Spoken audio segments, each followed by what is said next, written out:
Hi, I'm Strength and Conditioning Specialist Mike Mejia, and I hope you've been enjoying my regular contributions to the Stop Sports Injuries website blog. This time around though, I thought I'd hit you with something a little bit different.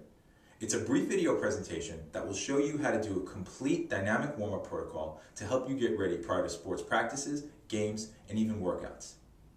Now, in case some of you are wondering, well, why dynamic flexibility as opposed to the more traditional static stretching, I've outlined this in my first 2 blog posts. Although static stretching definitely has its benefit, it's not the way you necessarily want to go prior to intense physical activity.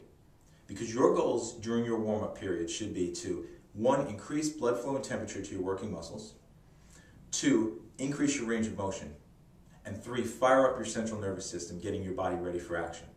And nothing does that better than the kind of muscle activation and dynamic flexibility drills that you're about to see in this video.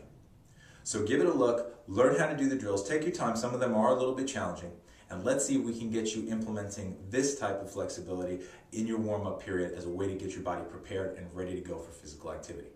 So let's check out those drills. All right, so we have Nicole all set and ready to help us out, and the first drill in our dynamic warm-up is something called flings. And what Nicole's going to do is sort of a jumping jack movement, but she's going to alternate which arm crosses in front of her body and which leg crosses in front of her body. As you can see here, she's alternating, and this is a great way to open up the chest and shoulders. Helps get the groin ready as well. Nice light landings, and those are flings. Okay, here we've got Nicole doing a drill called helicopters. With these, she's got her knees soft, trying to keep her hips fairly still, and she's rotating through. Nice big motion, really loosening up the muscles of the upper back, all the muscles throughout the core. And those are called helicopters, and we do about 10 to 12 of those on each side as well. Next, we've got a reverse lunge with a double arm reach. As Nicole takes a lunge stride backwards, she brings both arms up overhead, keeping her core nice and tight. She's getting an excellent stretch on the quad and the hip flexor of the back leg. That's the front of the thigh and the front of the hip. Also bringing the abdominals and part of the upper body into it as well by bringing both arms up overhead. And notice that whichever leg stays forward, that's the side she's leaning slightly to. So here to her right, a slight lean to the right, and then here to the left. And those are reverse lunge and reaches, and we're going to do about 10 to 12 of those as well. Next up is a drill to loosen up the hamstrings called leg swings. Now here Nicole is doing the very challenging version where she's balancing on the one leg. What you can do is you can also hold on to something for balance when you're first starting out. And what she's doing here is progressively swinging the leg up a little higher each time, opening up the hamstring and also getting a stretch on the front of the thigh on the opposite side. Great job, Nicole. Why don't you turn around and do that to the other side as well? As you can see here, she plants that right leg down and then starts with a smaller swing. She coordinates the arms in sort of a running type motion and gets progressively bigger with each one. And she gets a nice quick stretch behind the hamstring here. And when the leg swings back, she's getting a stretch through the front of the hip and the thigh as well. And those are forward leg swings. Next up, we've got a drill called the side leg swing. Now these will help loosen up the groin. As you can see, Nicole is once again doing the very challenging balancing version. Feel free to hold on to something at home if you need to. And as she swings the leg in front of her body, she points the toe inward, and then when she swings it away, she's pointing the toe out.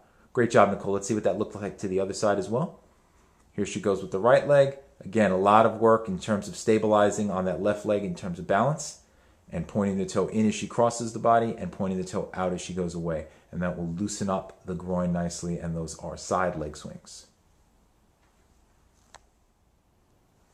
Next, we've taken it to the ground where Nicole is doing a drill called Spider-Mans.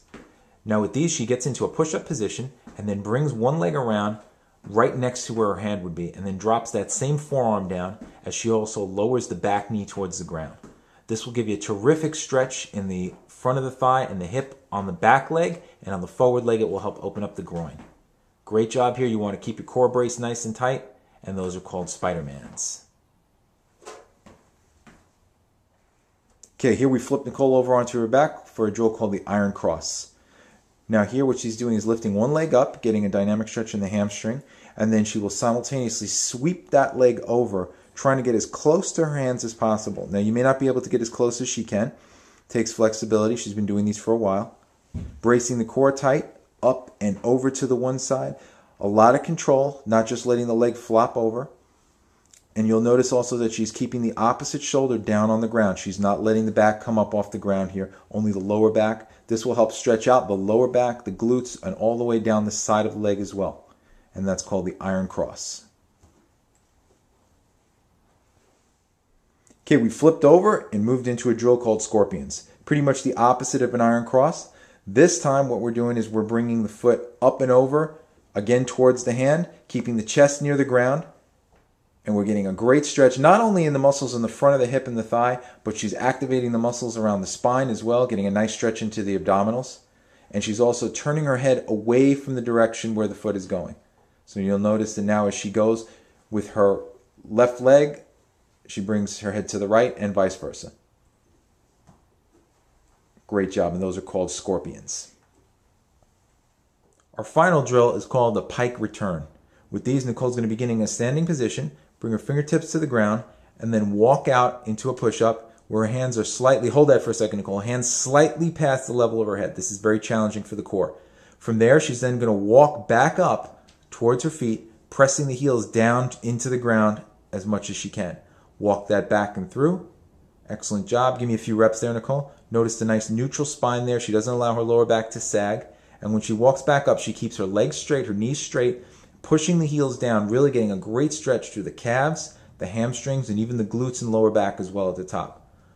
Notice the nice straight legs there. She's getting those heels nice and close.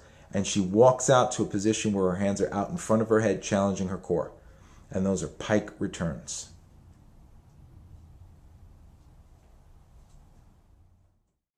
If you have any questions or comments about the material presented in this video, feel free to log on to my website at basesportsconditioning.com and drop me an email.